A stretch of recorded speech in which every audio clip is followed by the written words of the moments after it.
देखो एक व्यक्ति रास्ते से जा रहा था और रास्ते से जा रहा था तो उसने देखा कि किसी ने उसको 1 रुपया दिया जो लेना था, यानी उसने पहले लिया था इसलिए उसको 1 रुपया लेना था। वो व्यक्ति रुपया लिया हाथ में और जल्दी से निकल गया। इसने भी रुपया लिया और चलते चलते जेब में डालने से पहले देखा तो रुपया खोटा था, नहीं खोटा रुपया था। उसने सोचा खोटा रुपया, वो कहाँ उसको लूँ और कहाँ वापस लूँ। उसकी अपेक्षा चलो देखते हैं आगे क्या करना है। और ऐसा सोच करके वो आगे चल रहा है, जा रहा है। वहाँ एक पान पट्टी और पान पट्टी पर गया। उसने कहा कि मुझे पान लेना है। कितने में है? उसने कहा 8 आने में। ठीक है, मुझे एक पान दे दो। हम भीड़ भाड़ थी, उसने जल्दी से पान बना के दे दिया और उसने रुपया दिया, 50 पैसे लेके आगे निकला और देखा तो 50 पैसे वो भी खोटे। फिर आगे निकला और सोचा कि क्या करना है। ये 50 पैसे पान तो लिया, 50 पैसे तो 50 पैसे तो घाटे नहीं रहा। और अगर ऐसे ही घाटे नहीं रहा तो क्या इसको भी यूज़ करना चाहिए। चलते चलते पेपर वाला वो बोल रहा था कि 1 रुपये का पेपर 8 आने में, 1 रुपये का पेपर 8 आने में। उसने वो 8 आने दिया, पेपर ले जल्दी से बस में चढ़ गया और पेपर खोल करके पढ़ने लगा तो वो पेपर का पहले दिन था, पुराना पेपर था और पेपर में गलती ही थी, वो पेपर पुराना था। उसने सोचा कि आखिर क्या हुआ, यानी पैसे भी चल करके आए तो वहीं लौट करके आते। हमारे कर्म भी वैसे होते हैं, परंतु इतना ही है कि जो हम उसने तो समझो 1 रुपया झूठा ले करके और वापिस झूठा 1 ही रुपया आ गया, परंतु हमारे कर्म उतने नहीं आते। हमारे जो कर्म है व्यास से बढ़कर चक्रराज इतना बढ़कर के आते हैं। हम देखते हैं कि पुरुषन में हम एक घटना आती है। वह घटना जो है वह गज सुकुमार की घटना, जिनके सिर पर अंगारे रखे गए और अंगारे रखे गए। कितने मौका वो कर्म लौट करके आया? 9 से 9 मौका। इतना लंबा चौड़ा है उस समय में किया हुआ जो कर्म बंधक है। यानी एक रोटी जो थी, दोनों यानी एक घर में, एक परिवार में एक व्यक्ति को 2 पत्नियां थी और 2 पत्नियां होने के बाद एक दूसरे का जुड़ना, देवरानी जेठानी का भी जुड़ना। एक घर में अगर रहे तो अलग अलग रहे तो जुड़ जाता है, मन जुड़ जाता है, मन की बातें हो जाती है। परंतु एक घर में रहे तो मन जुड़ना कठिन है। तो यह जो 999 पहले किया हुआ पाप कैसे कि वो देवरानी का बच्चा जो था वो बहुत बीमार था। इतना बीमार उसके सिर को फोड़े हो गए थे और वहाँ उसने कहा कि 10 दिन तुम्हारे पास रहता है तो मेरे पास दो, उसको मैं तेल लगा लूँ, उसको मैं ऐसे करूँ और जिसके कारण उसके जो जख्म है वे भर जाएंगे। वो लेती है, सब कुछ करके उसको लेती है, नजदीक लेती है, परंतु उसके मन में पता नहीं क्या भय आ जाता है, इसको बच्चा हुआ, मुझे बच्चा नहीं हुआ है और इसकी भी सारी चलेगी, मेरी कुछ नहीं चलेगी। ये सारी बातें उसके मन में आती हैं और वो देवरानी जो है वो अपने काम में लग जाती है और इधर ये रोटी बनाती है और रोटी बना करके इतना गरम रोटी जो है वो उसके सिर को भर देती है और बच्चा तड़प करके मर जाता है।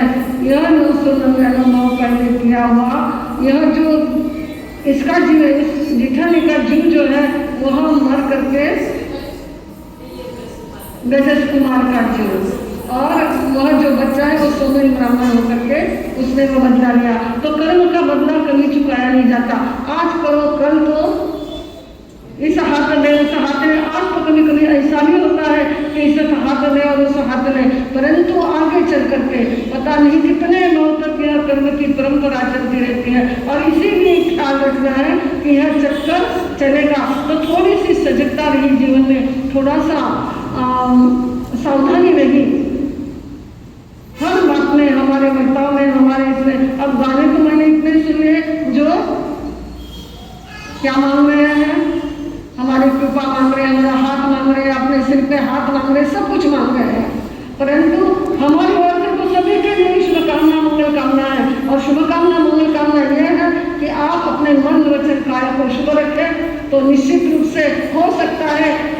इतने जो एक साथ दीक्षा लेकर के एक साथ बैठे रहेंगे, एक साथ रहेंगे।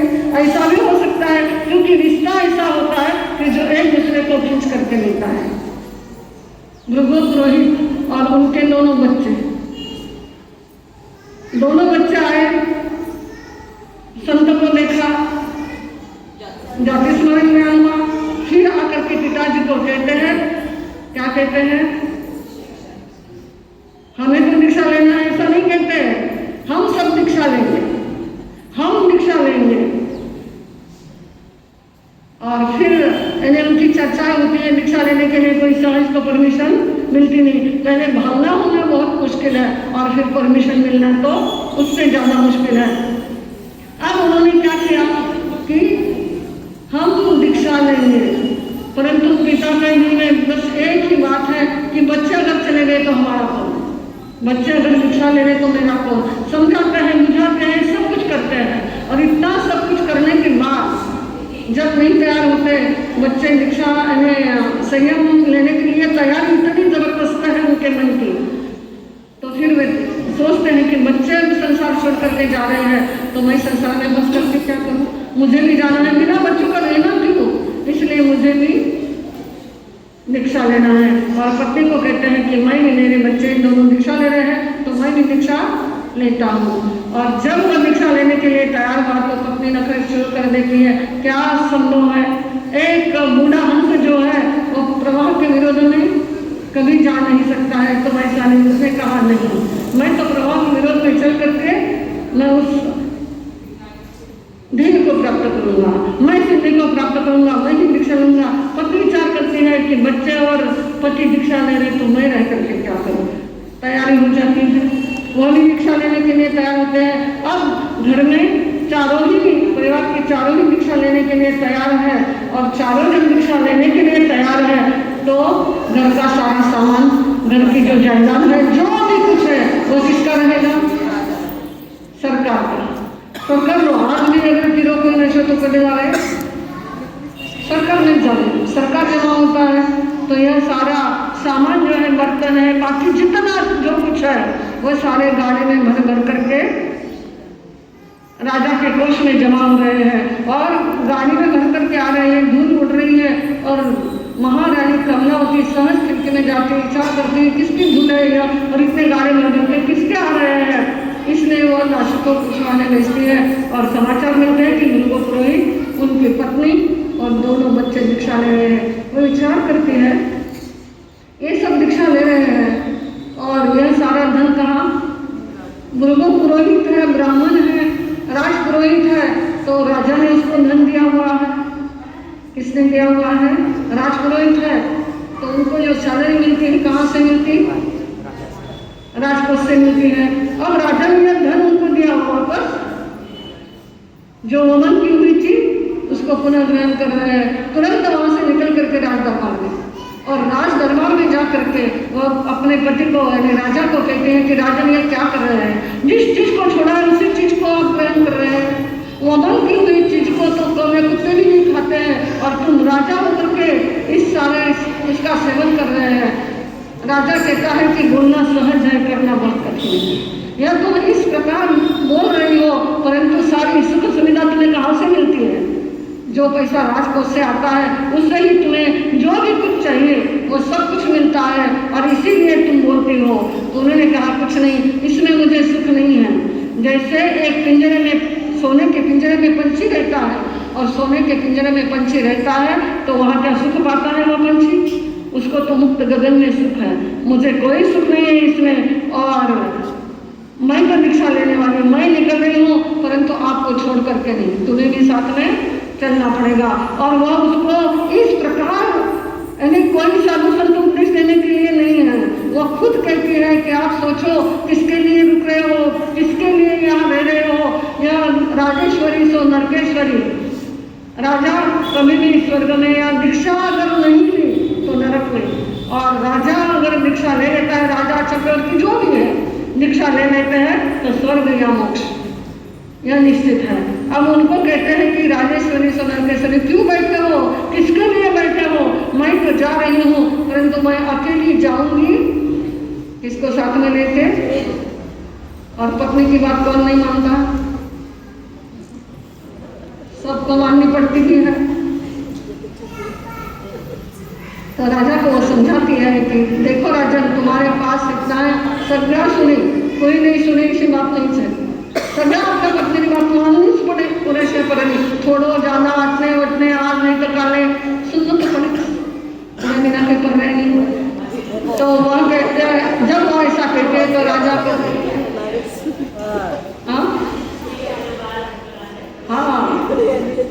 यो हट्ट योग्य ठिकाणी हट्ट निदान तो तरी विचार करो, यो हट्ट कठे है, योग्य ठिकाणी आयोग्य ठिकाणी हट्ट नहीं है। राजा भी तैयार हो जाता है और 6 की दीक्षा एक साथ होती है। विचार करो ये क्यों हुआ, ये 6 की दीक्षा एक साथ क्यों हुई? फिर सुने अंदर बातों सुनो सगड़ो करो, सामुदायिक कर्म नहीं है। चित्त समुति के भाव में उनके 2 ग्वालवाल ने दीक्षा ली थी। आगे चल करके चित्त समुद्री तो अलग हो गए, इन दोनों अलग हो गए। चित्त और समुद्री के साथ जो 2 ग्वालवाल दीक्षा ली थी और उनके 4 दोस्त जो थे उन्होंने दीक्षा ले ली। इन 6 दिन स्वयं की साधना करते करते पद्म गुल्म विमान में पैदा होते हैं और जैसे जैसे जिनका आयुष्य बंधा हुआ है, मतलब ज़्यादा कम प्रमाण में बंधा है, तो फिर आकर के राजा इक्षुकर नगरी में इक्षुका राजा, रानी कमलावती, भृगु पुरोहित और ये चारों वहाँ आते हैं और ये दोनों बच्चे बाद में आते हैं। वे उपयोग लगा करके देखते हैं कि हमने पूर्व भाव में तो दीक्षा ली थी, अब जो हमारा जन्म होगा उसके बाद हमें दीक्षा मिलेगी या नहीं, हमें परमिशन मिलेगी या नहीं, इसके लिए वे भृगु पुरोहित विचार करते कहाँ जाना है और अवधि ज्ञान से देखते हैं, उपयोग लगा करके देखते हैं कि भृगु पुरोहित के यहाँ हमारा जन्म होने वाला है और वहाँ जा करके वे उनको सजग करते हैं कि तुम्हें पुत्र नहीं थे, भृगु पुरोहित को बच्चे नहीं थे और जैसे ही पुत्र होगा ऐसा जब ये कहते हैं तो उनको इतनी खुशी होती है, परंतु उन्होंने कहा कि जैसे ही ये किशोर अवस्था में आएंगे वे दीक्षा ले लेंगे। और देखिए ये दोनों संत की गोचरी देख करके उनको अवधि ज्ञान हो जाता, दीक्षा लेने की तैयारी। अब दोनों के कितने भाव के संबंध, 3 भाव के संबंध। पहले भाव में 6 ने साथ में संयम लिया। रिश्ते एक दूसरे को कैसे खींचते हैं, बिना मतलब संबंध हुए कोई किसी के पास आता नहीं है। तो यहाँ जो भृगु पुरोहित दोनों बच्चे हैं, वे दोनों बच्चे अपने माता पिता को तैयार करते हैं, एक दूसरे का संबंध एक दूसरे को खींच के ले आता ही है। और ठीक है माता पिता और दोनों बच्चे निकलते हैं, परंतु राजा रानी का क्या संबंध, परंतु वो बराबर उसी स्थान पर चले आते हैं। रिश्ते जो होते हैं दुश्मनी भी निभाते हैं, एक दूसरे की दुश्मनी भी निभाते हैं और एक दूसरे का प्यार भी निभाते हैं। तो ऐसे ही ये चक्र है कर्मों का, और कर्म का चक्र है, जैसा करेंगे वैसा आता है। तो ऐसे ही इस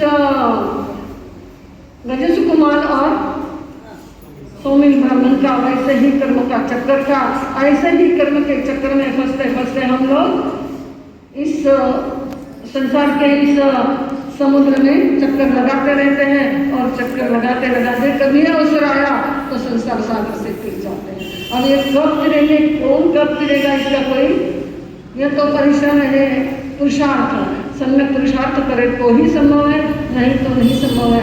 अब आपको सुनना है कि दादी जी कैसे थे।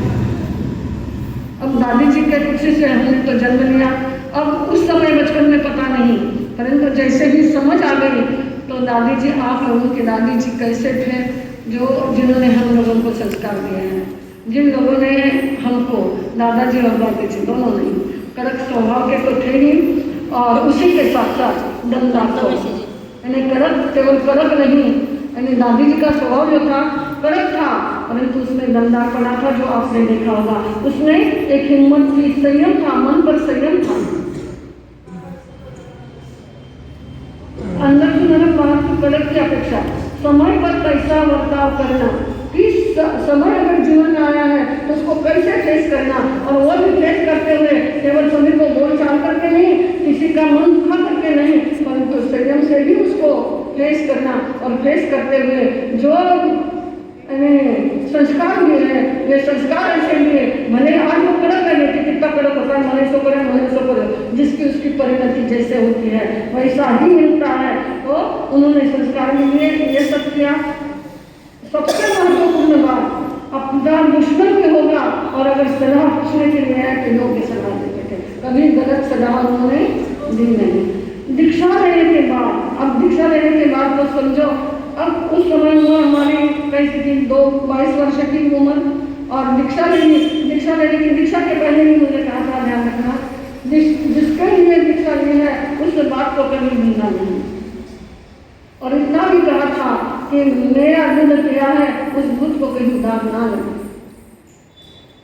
दीक्षा लेने इस समय ऐसा कहने वाले बहुत रहते हैं, हर माता पिता को लगता है कि अपनी संतान कैसे हो, और दीक्षा लेना कोई सहज नहीं है। और मैंने दीक्षा की, जब मैंने दीक्षा की बात रखी तो उस समय उन्होंने, वे केवल सुनते रहे, परंतु उनका माइंड ऐसा था कि उन्होंने सोचा कि दीक्षा लेना चाहती है तो मना करना नहीं। परीक्षा करनी थी, मैंने नहीं करी, ऐसा नहीं है, परंतु उन्होंने मना नहीं किया, नहीं, मैंने दीक्षा के लिए विरोध नहीं किया, जितना भी विरोध हुआ दीक्षा का, परंतु वे अटल रहे अपने, एक सिर्फ उतने ही एक व्यक्ति जो मेरे सही है, बाकी सारे विरोध में थे, और सभी विरोध में होते हुए भी एक ऐसा भक्तम मेरा सहारा था कि जिसके कारण मुझे यह पथ मिला है, और उन्होंने मुझे पूरा सहारा दिया है।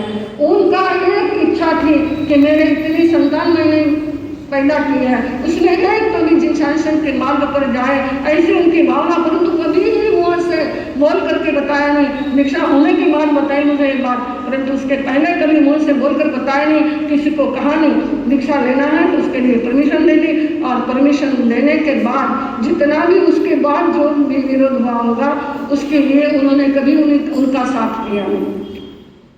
कभी अगर किसी ने मुझे 2 शब्द कहे तो सुनने वाले होंगे, उनको कहेंगे उन्हें दीक्षा लेने के लिए उन्हें मन दुखाओ, इतना ही, इससे अलावा कुछ नहीं। और इस सब से निकलते हुए जब मैं दीक्षा लेने के लिए निकली, अब सही में बता दूं कि दीक्षा लेने के लिए निकली, जो घर के बाहर निकलना, यानी श्रीरामपुर में अकेले तो कभी बाहर निकलना संभव नहीं था, साथ में कोई तो भी चाहिए, बहनें चाहिए, भाई चाहिए, कोई तो भी चाहिए तब घर से बाहर निकलना।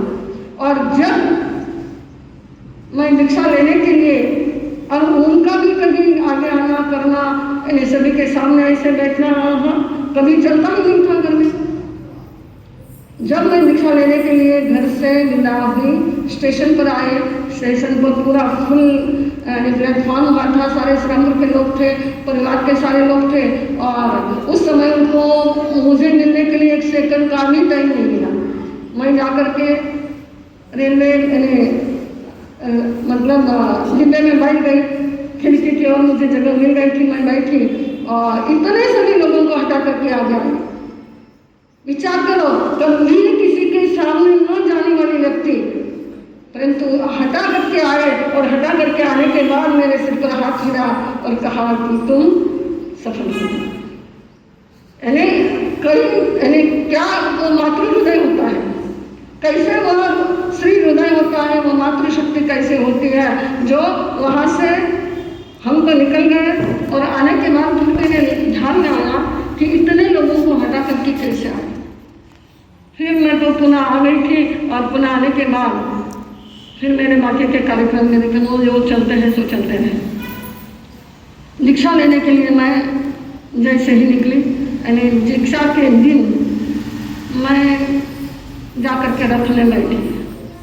रथ में बैठने के बाद अब पैर छू करके तो बैठी थी, परंतु तुरंत जल्दी जल्दी करके निकल गई। अब माँ कहाँ हुआ हृदय, वो कहाँ संयमित रहता है, इतनी सारी भीड़, फिर भी भीड़ को चिर करके आए, मेरे सिर पर हाथ फेरा और मुझे कहा कि जिस उद्देश्य को लेकर के निकले हैं उस लक्ष्य को कभी भूलना नहीं, और वैसे ही आशीर्वाद दिए।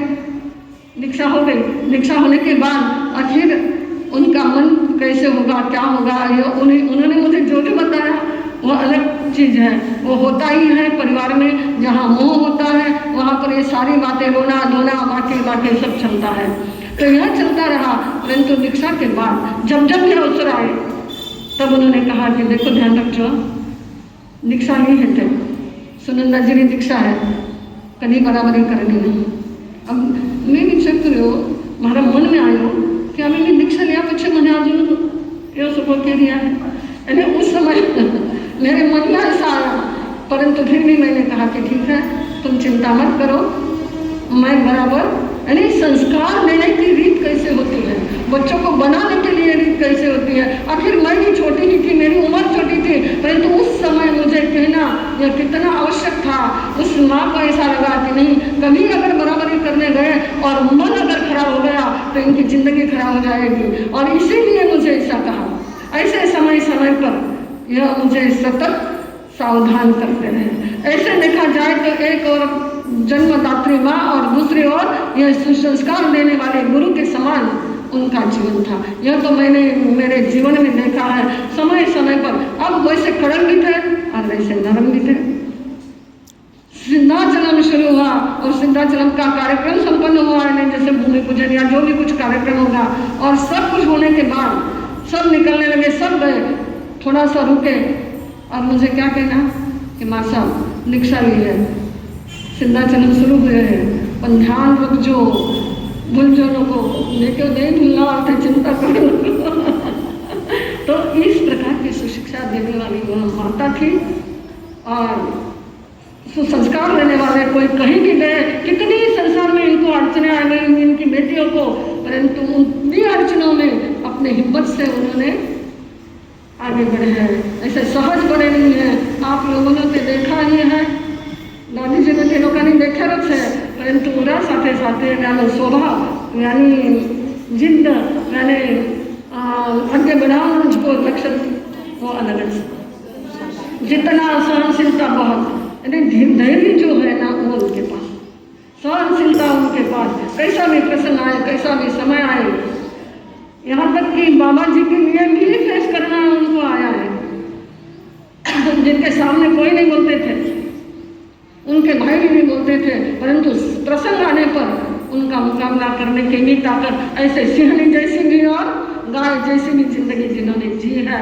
तो ऐसे उनका जीवन था। अब थोड़े में मैंने आपको बता दिया है कि वो कैसे थे। मेरी दृष्टि में तो ऐसे थे।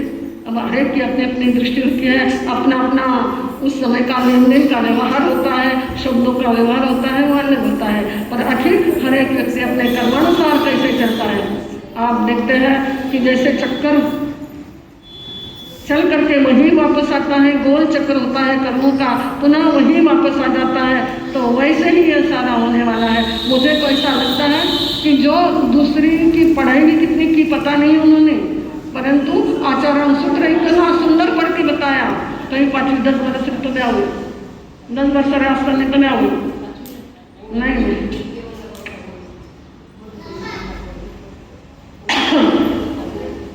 कितना है उन्होंने शास्त्र वांचन किया, ये सबसे महत्व का है। उन्होंने उत्तराधन पढ़ा, आचार्य यानी सारी वाचनी नहीं ली, पढ़ करके बताया कि मासावादी मारो कठे छुटे जिनको देखो श्रीरामपुर चातुर्मास में वो पढ़ करके बताते थे। और मैं विचार करती थी कि क्या पढ़ाई हुई इनकी और कैसा, यानी संस्कृत प्राकृत वगैरह कितना, यानी संस्कृत प्राकृत पढ़ना इतना सच नहीं, परंतु उन्होंने किया है। और यह सारा करते हुए भी श्रीरामपुर चातुर्मास में भी मुझे 1-2 इंस्ट्रक्शन ऐसे दिए कि मुझे सतत सावधान रहना पड़ा। और वे बातें आज भी मेरे मन में दिमाग में छाई हुई है। आज कभी भी इधर उधर हिलने का, कभी भी अगर प्रसंग भी आया तो हिलना नहीं, यह पक्का है। तो ऐसे उनके उपकार भी बहुत हैं और उसी के साथ साथ उनका सहयोग भी बहुत रहा है। तो बट वृक्ष ऐसा हाँ गुण तो पढ़ना, गुण तो आना से ना, व्याना गुण व्याना बेटा बेटी में आएगा, बेटा में आया, बेटी में आया, उड़ाला थोड़ा थोड़ा खाने अंश चालतो रहे, मनुष्य में ये अंश चालतो रहे आणि किसा न किसा माध्यम से मिळतोच रे।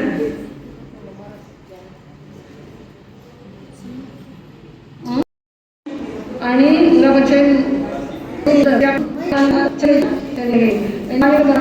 परंतु नाव दिया बच्चे ये संसार में पड़ेगा और संसार में पड़ा बच्चे निकलना मुश्किल भी गयो परंतु योगा योग देखो विश्राम करते नहीं मानते ने कायम करके बात करी तने स्वाध्याय लावनो रात्रि तने स्वाध्याय लावनो बीच में मेरी तबियत खराब हुई कैंसर हुई गो उरा बच्चे कीर्ति ने महा चंदनगर चातुर्मास होता कीर्ती गाना परिवार साथ आई थी सासूजी वगैरे सगळ्या होता आणि ते मला एक दोन जणांनी मी स्वाध्याय जाऊन ठेवती होती आणि वे गयाने मी लोक आया तर मन स्वाध्यायच होतं પછી મેં કહ્યું कि साल भर अपन घर गृहस्थी वास्ते करना 10 दिन जिन शासन वास्ते काढना 10 दिन जिन शासन वास्ते काढना बाकी साल भर हे करोच आहे आणि यो शब्द क्या પછી मला सासूजी કહ્યો कि माणसा मी भेज लावली आणि माँ काय मी लगेच उन्हें समाचार देणे की नाही उन्हें क्योंकि तू भारतीने करते की आम्ही तुझे स्वाध्याय जाऊ नये आणि भारती पण तयार होईल आणि कांताचं जाऊती सुटी स्वाध्याय हां नाही तर या पण बरंच स्वाध्याय घे तर योग शिको स्वाध्याय जाऊन आहे तर कितना लोकांना लाभ होतो आणि केवळ एक एक शब्द म्हणजे म्हणून त्यांनी ठेवणं आणि घेणं आणि स्वाध्याय जाणं हे सबसे महत्त्वपूर्ण आहे तर हाँ क्यों ना सत्यानवेच स्वाध्याय स्वाध्याय शिबिर आणि रागाचे उन त्यांनी 10 दिन जिन शासन की सेवा हुए आणि निरपेक्ष भाव से या सेवा हुए तो उनमें कर्म निष्ठा भी हुए आणि पुनः निर्बंध भी वही बात है